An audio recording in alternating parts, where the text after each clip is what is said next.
Hi, everybody. Thank you for joining StudyTheGED.com and AdultHomeEducation.com. Let's go to the 24/7 page on StudyTheGED.com. Let's click on GED Writing Practice. The first thing we want to pay attention to is how much reading there is.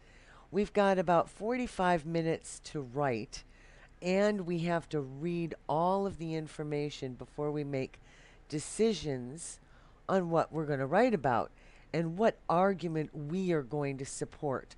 That's where your outline comes in, as it is very important.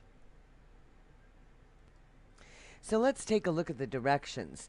The articles present arguments from supporters and critics of police militarization. In your response, analyze both articles to determine which position is best supported. Use relevant and specific evidence from both articles to support your response. Type your response. You should expect to spend up to 45 minutes in planning, drafting, and editing your response. The type of paper that you're going to be writing is called a position paper. So it is persuasive and argumentative because you're taking a position on an issue. So for example, if they give you reading about gambling should be legalized or gambling should be illegal, you're going to look at both of those and pick the strongest position, and then you're going to find evidence. Some of the other questions you can ask yourself: how many people could argue against my position? What would they say? Can it be addressed with a yes or a no? Can I base my argument on scholarly evidence, or am I relying on religion, cultural standards, or morality? Have I made my argument specific enough? We're going to go over some of the do's and don'ts when writing. You want to use passionate language. A lot of students think, oh, no, I want to sound academic. I don't want to go crazy with my language, say this is the way it has to be. You don't want to use weak qualifiers like I believe, I feel, or I think. Just tell us you do want to use passionate language because you're trying to convince someone that this is the way to go, right?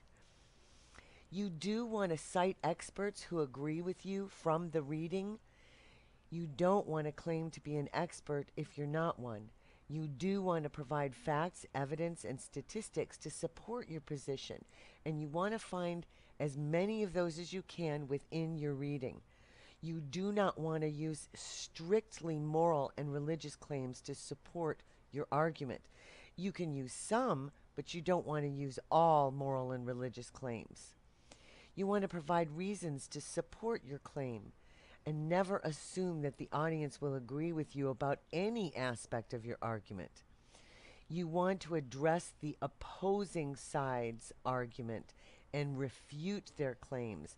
So if you decide that the stronger argument is gambling should be illegal, then we want to look at what are they going to say to make why gambling should be legal, and then you want to say, okay, no, this is why it doesn't work. You don't want to attempt to make others look bad, i.e. Mr. Smith is ignorant. Don't listen to him. Not good. Remember what Desmond Tutu says: don't raise your voice, improve your argument. Excellent. Now you can go on to the next video and we will read together.